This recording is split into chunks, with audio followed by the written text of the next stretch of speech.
ಅಂತ ರಾಜ್ಯದ ಜನತೆಗೆ ಗೊತ್ತು ಅಂತ ಶೋಭಾ ಕರಂದ್ಲಾಜೆಯವರು ಕೊಚ್ಕೊಂಡು ಹೇಳ್ತಾ ಇದ್ದಾರೆ.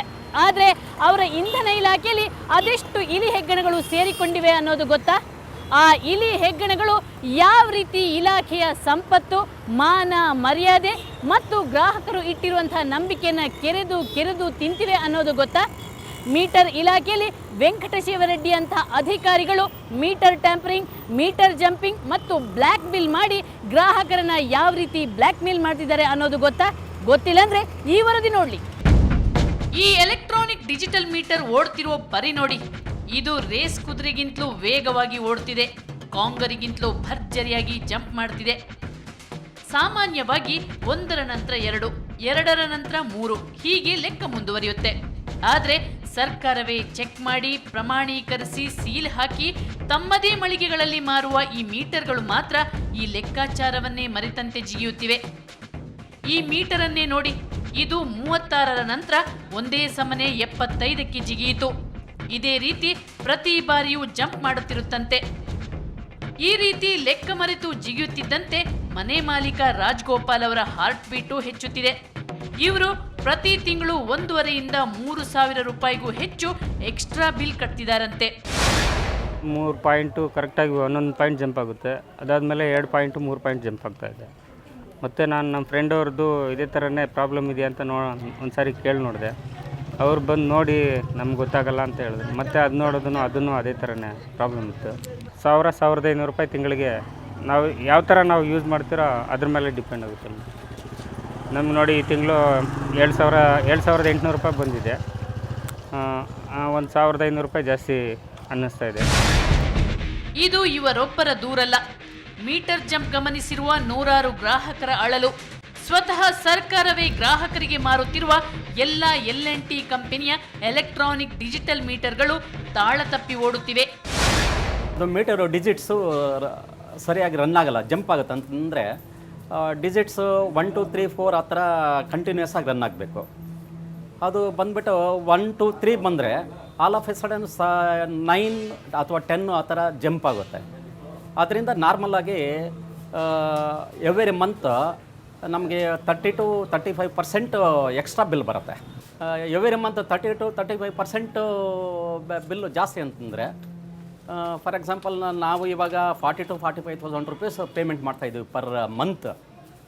ಅಂದರೆ ಲೆಕ್ಕ ಮಾಡ್ಕೊಳ್ಳಿ ಎಷ್ಟು ಸಾವಿರ, ನಿಯರ್ಲಿ 20,000 to 25,000 ಆಗುತ್ತೆ.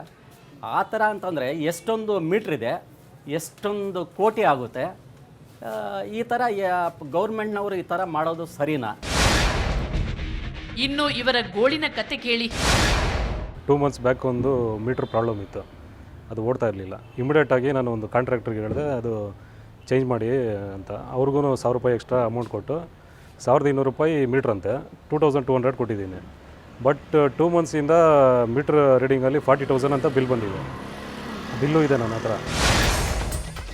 ಅಬ್ಬಬ್ಬ, ಇದೆಂಥ ಮೋಸ! ಇದು ಬೆಸ್ಕಾಂ ಮಾಡ್ತಿರುವ ಹಗಲು ದರೋಡೆ ಅಲ್ಲದೆ ಇನ್ನೇನು? 10 ವರ್ಷ ಗ್ಯಾರಂಟಿ ಇರುವ ಸರ್ಕಾರವೇ ಕೊಟ್ಟ ಮೀಟರ್ 4 ವರ್ಷಕ್ಕೆ ಕೈ ಕೊಟ್ಟಿದೆ. ಇನ್ನು ಹೊಸ ಮೀಟರ್ ತಂದು ಹಾಕಿದ್ರೆ 300 ಬಿಲ್ ಬರುವ ಬದಲು 40,000 ರೂಪಾಯಿ ಬಿಲ್ ಬಂದಿದೆ. ಸರ್ಕಾರ ಮಾರೋ ಮೆಕ್ಯಾನಿಕಲ್ ಮೀಟರ್ಗಳು ಕೂಡ ಟ್ಯಾಂಪರ್ ಆಗ್ತಿವೆ. 750 ಸುತ್ತು ಹೊಡೆದ ಬಳಿಕ 1 ಯೂನಿಟ್ ತೋರಿಸಬೇಕಾದ ಈ ಮೀಟರ್ಗಳಲ್ಲಿ 300 ಸುತ್ತು ಹೊಡೆದಾಗ 1 ಯೂನಿಟ್ ಅಂತ ತೋರಿಸುತ್ತೆ. ಈ ತಂತ್ರ ಬಳಸಿ ಎಸ್ಕಾಂ ಕಂಪನಿಗಳು ಗ್ರಾಹಕರನ್ನ ಪರೋಕ್ಷವಾಗಿ ಲೂಟಿ ಹೊಡೆಯುತ್ತಿವೆ ಅನ್ನೋದು ಇವರ ನೇರ ಆರೋಪ. ಫಸ್ಟು ಹಳೆ ಮೀಟ್ರ್ ಬಂದು ರೀಲಿಂಗ್ಸ್ ಟೈಪ್ ಇತ್ತು. ರೀಲಿಂಗ್ಸ್ನಲ್ಲಿ ಅದು ರೀಲಿಂಗ್ಸ್ ಪ್ರಕಾರ ಕರೆಕ್ಟಾಗಿ ರೀಡಿಂಗ್ ಬರ್ತಾ ಇಲ್ಲ ಅಂತ ಹೇಳಿ ಆಫೀಸರ್ಸ್ ಕಂಪ್ಲೇಂಟ್ ಮಾಡಿದ ಮೇಲೆ ಅವ್ರು ಹೇಳಿದರು ಹೌದು ಡಿಪಾರ್ಟ್ಮೆಂಟ್ ಲಾಸ್ ಆಗ್ತಾಯಿದೆ, ಅದರಿಂದಾಗ ಡಿಪಾರ್ಟ್ಮೆಂಟ್ ಅವರು ಈ ರೀತಿ ಮಾಡಿದ್ದಾರೆ ಅನ್ನೋ ಸುಮಾರು ನಮ್ಮ ಜೈಸ್ ನಮ್ಗೆ ಹೇಳಿದ್ದಾರೆ. ಮೀಟರ್ ಜಂಪಿಂಗ್ನಿಂದ ಪ್ರತಿ ಗ್ರಾಹಕರು 10% 50% ಹೆಚ್ಚು ಬಿಲ್ ಕೊಡಬೇಕಾಗಿದೆ. ಇದು ಶ್ರೀಮಂತರಿಗೆ ಅಂತಹ ದೊಡ್ಡ ಮೊತ್ತ ಅನ್ನಿಸದಿರದು. ಆದರೆ ಬಡವರಿಗೆ, ಮಧ್ಯಮ ವರ್ಗದವರಿಗೆ, ಅದರಲ್ಲೂ ಹಿರಿಯ ನಾಗರಿಕರಿಗೆ ಸರ್ಕಾರ ಮಾಡ್ತಿರುವ ಭಾರೀ ಮೋಸ. ಎಸ್ಕಾಂ ಕಂಪನಿಗಳೇ ಮೀಟರ್ ತಯಾರಿಸೋ ಕಂಪನಿಗಳು ಹಾಕೋ ಪರ್ಮನೆಂಟ್ ಸೀಲ್ ಒಡೆದು ಮೀಟರ್ ವೇಗವಾಗಿ ಓಡೋ ಹಾಗೆ ಮಾಡ್ತಿದ್ದಾರೆ ಅಂತಾರೆ ರಾಜನ್. ಕಂಪನಿಯವರು ಮೀಟರ್ ಮ್ಯಾನುಫ್ಯಾಕ್ಚರ್ ಮಾಡಿದ ತಕ್ಷಣವೇ ಅವ್ರದ್ದು ಟೆಸ್ಟಿಂಗ್ ಲ್ಯಾಬ್ ಇದೆ, ಟೆಸ್ಟ್ ಆದಮೇಲೆ ಟೆಸ್ಟ್ ಮಾಡಿ ಅದು ಟೆಸ್ಟಿಂಗ್ ಓಕೆ ಆದಮೇಲೆ ಇದಾಕಿ ಕಳಿಸ್ತಾರೆ. ಇವರು MRT ಅವ್ರು ಏನು ಮಾಡಬೇಕು, ಅದು ಮೀಟ್ರಿಗೆ ಬಂದು ಕನೆಕ್ಟ್ ಮಾಡೋಕ್ಕೆ ಅದಕ್ಕೆ ಇದು ಕೊಟ್ಟಿದ್ದಾರೆ, ಕನೆಕ್ಟರ್ ಕೊಟ್ಟಿದ್ದಾರೆ. ಆ ಕನೆಕ್ಟಿಂಗ್ ಇದರಲ್ಲಿ ಬಂದು ವೈರ್ ಕನೆಕ್ಟ್ ಮಾಡಿಬಿಟ್ಟು ಲೋಡ್ ಕೊಟ್ಟು ಮೀಟ್ರ್ ಕರೆಕ್ಟಾಗಿ ರನ್ ಆಗುತ್ತಾ ಇಲ್ವಾ ಅನ್ನೋ ಡಿಜಿಟ್ ಚೆಕ್ ಮಾಡಿ ಓಕೆ ಹೇಳಿ ಅವ್ರು MRT ಸೀಲ್ ಆಗಬೇಕು. ಅವ್ರು ಹಂಗೆ ಮಾಡಲ್ಲ. ಮೀಟ್ರ್ ಬಾಕ್ಸ್ ಪೂರ್ತಿ ಬಿಚ್ಚಿ ಕಂಪನಿ ಸೀಲು ಅದನ್ನಲ್ಲಿ ಹಾಕಿ ಬರೋಲ್ಲ, ಬಿಚ್ಚು ಒಳಗಡೆ ಸೆಟ್ ಮಾಡಿಬಿಟ್ಟು ಆಮೇಲೆ ಕಂಪನಿ ಸೀಲ್ ಹಾಕಿ ಆಮೇಲೆ MRT ಸೀಲ್ ಹಾಕಿ ಕೊಡ್ತಾಯಿದ್ರು. ಯಾಕೆ ಅದಕ್ಕೆ ಪ್ರಮಾಣ ಅಂದರೆ ಯಾವುದೋ ಒಂದು ಮೀಟ್ರ್ ಕಂಪನಿಯಿಂದ ಡಿಫೆಕ್ಟ್ ಆಗ್ಬೋದು, ಯಾವುದೋ ಒಂದು ಮೀಟ್ರ್ ಕಂಪನಿನಲ್ಲಿ ಡಿಫೆಕ್ಟ್ ಆಗ್ಬೋದು, ಸಾವಿರಾರು ಮೀಟ್ರ್ ಆಗಬೇಕಂತ ಹೇಳಿದರೆ ಅದಕ್ಕೆ ಕಾರಣ ಬಂದು ಡಿಪಾರ್ಟ್ಮೆಂಟ್ ಅವರು. ಸರ್ಕಾರ ಕಳಪೆ ಗುಣಮಟ್ಟದ ಮೀಟರ್ ತಯಾರಿಸೋ ಕಂಪನಿಗಳಿಗೆ ಟೆಂಡರ್ ಕೊಡಬಾರದು ಅಂತ ರಾಜ್ಯ ಉಚ್ಚ ನ್ಯಾಯಾಲಯವೇ ಆದೇಶ ನೀಡಿತ್ತು. ಅಧಿಕಾರಿಗಳು ಮತ್ತದೇ ಕಂಪನಿಗಳಿಗೆ ಟೆಂಡರ್ ನೀಡಿ ಗ್ರಾಹಕರ ಬದುಕಿನ ಜೊತೆ ಚೆಲ್ಲಾಟ ಆಡುತ್ತಿದೆ ಅನ್ನೋದು ತಜ್ಞರ ವಾದ. ಸರಿಯಾದ ಒಂದು ಕ್ವಾಲಿಟಿ ಮೀಟರ್ಗಳು ತಗೊಂಡ್ರೆ ಇದು ಟ್ಯಾಂಪರಿಂಗ್ ಆಗಲ್ಲ. ಇವರೇನು ಮಾಡ್ತಾರೆ, ಕೆಲವೊಂದು ಕಂಪನಿಗೆ ಅನುಕೂಲ ಆಗೋ ಹಾಗೆ ಸ್ಪೆಸಿಫಿಕೇಶನ್ಸ್ ಮಾಡ್ತಾರೆ. ಅದರಿಂದ ಇವರು ಬರೀ ಕಳಪೆ ಮೀಟರ್ಗಳನ್ನೇ ತಗೋತಾ ಇದ್ದಾರೆ. ಒಂದು ಕಂಪನಿ ಟೆಕ್ನಿಕಲಿ ಸರಿಗಿಲ್ಲ ಅಂತ ಹೇಳಿ ಅವ್ರದ್ದು ಆರ್ಡರ್ ಕ್ಯಾನ್ಸಲ್ ಮಾಡಿ ಅವ್ರನ್ನ ಡಿಸ್ಕ್ವಾಲಿಫೈ ಮಾಡಿ ತಿರ್ಗಾ ಅದಾಗಿ ಕೇವಲ ಒಂದು 4-5 ತಿಂಗಳಿಗೆ ಅದೇ ಕಂಪನಿಗೆ ಇವರಿಗೆ ತಿರ್ಗಾ 100 ಕೋಟಿ ರೂಪಾಯಿದು ಟೆಂಡರ್ಗಳನ್ನ ಕೊಟ್ಟಿದ್ದಾರೆ. ಅಂದರೆ ಇಲ್ಲಿ ಇವ್ರಿಗೆ ಏನು ಬೇಕು ಅದನ್ನು ಇವರು ಸರಿಯಾದ ಒಂದು ವ್ಯವಸ್ಥೆಯಲ್ಲಿ ತೆಗೆದುಕೊಳ್ಳಬೇಕಾಗತ್ತೆ. ಇನ್ನು ಗ್ರಾಹಕರು ಎಷ್ಟೇ ದೂರು ಕೊಟ್ಟರು ಅದಕ್ಕೆ ಸ್ಪಂದನೆಯೇ ಇರಲ್ಲ.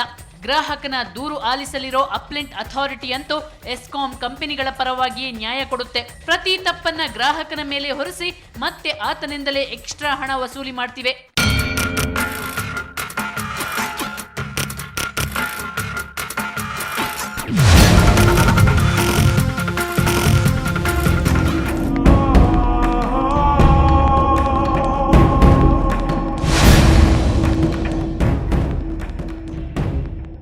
ಇಷ್ಟಕ್ಕೆ ಮುಗಿಯಲ್ಲ ಎಸ್ಕಾಂನ ದರೋಡೆಯ ಕತೆ. ಗ್ರಾಹಕನ ಅಸಹಾಯಕತೆಯನ್ನು ಬಳಸಿಕೊಂಡು ಪ್ರತಿ ಹೆಜ್ಜೆ ಹೆಜ್ಜೆಗೂ ಆತನನ್ನು ಶೋಷಿಸ್ತಿದೆ. ಪ್ರತಿ ಕೆಲಸಕ್ಕೂ ಹಿರಿಯ ಕಿರಿಯ ಅಧಿಕಾರಿಗಳಿಗೆ ಲಂಚ ಕೊಡಬೇಕು. ಅಷ್ಟೇ ಅಲ್ಲ, ಆ ಅಧಿಕಾರಿಗಳು ತಾವೇ ದುಡಿತಿರುವ ತಮಗೆ ಅನ್ನ ಕೊಡ್ತಿರುವ ಕಂಪನಿಗೆ ಮೋಸ ಮಾಡ್ತಿದ್ದಾರೆ. ಇನ್ನು ಗ್ರಾಹಕ ತನ್ನ ಜೇಬಿನಿಂದ ಹಣ ಹಾಕಿ ಖರೀದಿಸೋ ಮೀಟರ್ ಟ್ರಾನ್ಸ್ಫಾರ್ಮರ್ಗಳನ್ನು ತನ್ನದಂತ ಹೇಳಿ ಕಿತ್ಕೊಳ್ತಿದೆ. ಇದು ಯಾವ ನ್ಯಾಯ ಹೇಳಿ? ಸಾಮಾನ್ಯವಾಗಿ ಕಂಪನಿಗಳಿಗೆ ಗ್ರಾಹಕನೇ ದೇವರು.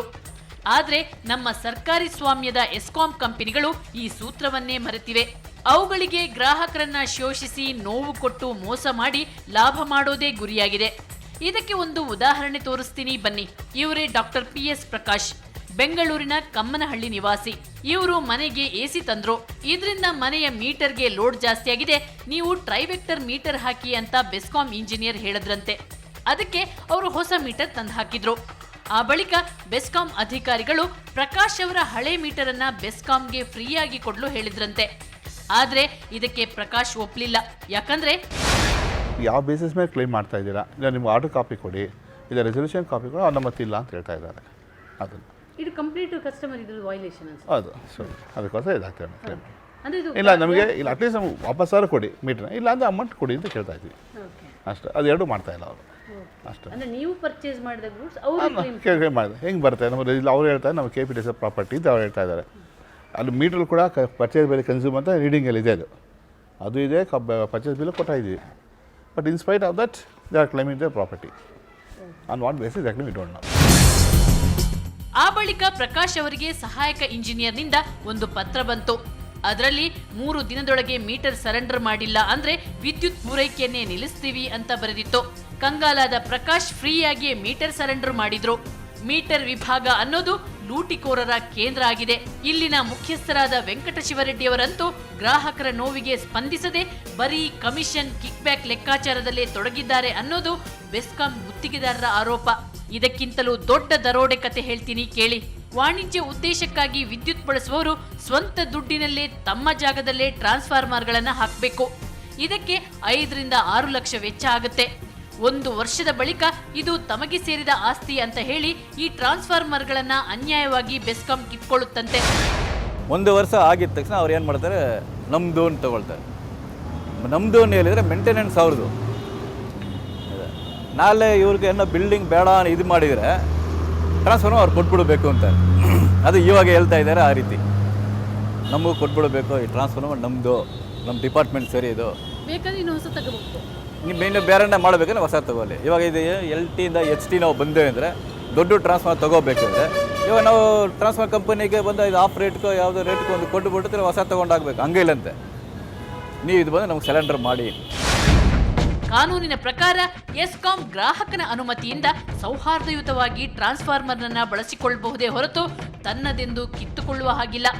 ಇಂಥ ಭ್ರಷ್ಟ ಅಧಿಕಾರಿಗಳನ್ನ ಮಟ್ಟ ಹಾಕಲು ಜನರಿಗೆ ಕಾನೂನಿನ ಅರಿವಿರಬೇಕು ಅಂತಾರೆ ತಜ್ಞರು. ಗ್ರಾಹಕನ ಪರವಾಗಿ ಒಂದು ಶಾಸನಬದ್ಧವಾದಂಥ ಸಂಸ್ಥೆ ಇಷ್ಟೊಂದು ಇದನ್ನು ಕೊಟ್ಟಿದೆ. ಇದನ್ನು ಚಲಾವಣೆ ಮಾಡೋರು ಯಾರು, ಕೇಳೋರು ಯಾರು? ಮಾಡದೆ ಆದರೆ ನೀನು ಯಾಕೆ ಮಾಡಿಲ್ಲ ಅಂತ ಯಾರು ಕೇಳದೆ ಇರೋದ್ರಿಂದ ಈ ಪರಿಸ್ಥಿತಿ ಬಂದಿದೆ. ಪ್ರತಿಯೊಂದಕ್ಕೂ ಇವಾಗ ಒಂದು ಸಾಮಾನ್ಯವಾದ ಗ್ರಾಹಕ ಪ್ರತಿಯೊಂದು ಸಲನೂ ಈ ಸಮಸ್ಯೆ ಆದಾಗ ಅವನೊಂದು ಅರ್ಜಿ ಹಿಡ್ಕೊಂಡು ಆಯೋಗದ ಮುಂದೆ ಹೋಗೋ ಒಂದು ಆಗುತ್ತಾ ಅವನಿಗೆ? ಆಯೋಗದ ಮುಂದೆ ಒಂದು ಅರ್ಜಿ ಹಾಕೋದು ಅಂತಂದರೆ ಒಬ್ಬ ವಕೀಲರನ್ನ ಇಟ್ಕೊಳ್ಬೇಕು. ಯಾಕಂದರೆ ಸಾಮಾನ್ಯ ಗ್ರಾಹಕನಿಗೆ ಆರ್ಗ್ಯೂ ಮಾಡೋಕ್ಕಾಗಲ್ಲ, ಅವನಿಗೆ ಇದನ್ನು ಬರೆಯೋಕ್ಕೆ ಅರ್ಜಿ ಬರೆಯೋಕ್ಕೆ ಆಗಲ್ಲ. ಹೌದು, ಜನರಿಗೇನು ಕಾನೂನಿನ ಅರಿವಿರಬೇಕು. ಆದರೆ ಅರಿವು ಮೂಡಿಸಬೇಕಾದವರು ಯಾರು? ಸರ್ಕಾರ ತಾನೆ. ಆದರೆ ಸರ್ಕಾರದ ಇಂಧನ ಇಲಾಖೆಯೇ ಗ್ರಾಹಕರ ಜೊತೆ ಕಣ್ಣ ಮುಚ್ಚಾಲೆ ಆಡ್ತಿದೆ. ಜನಸಾಮಾನ್ಯರಿಗೆ ಕಾನೂನು ಗೊತ್ತಾದ್ರೆ ಅಧಿಕಾರಿಗಳ ಮೋಸದಾಟ ಗೊತ್ತಾಗುತ್ತೆ ಅನ್ನೋ ಭಯವೋ ಏನೋ.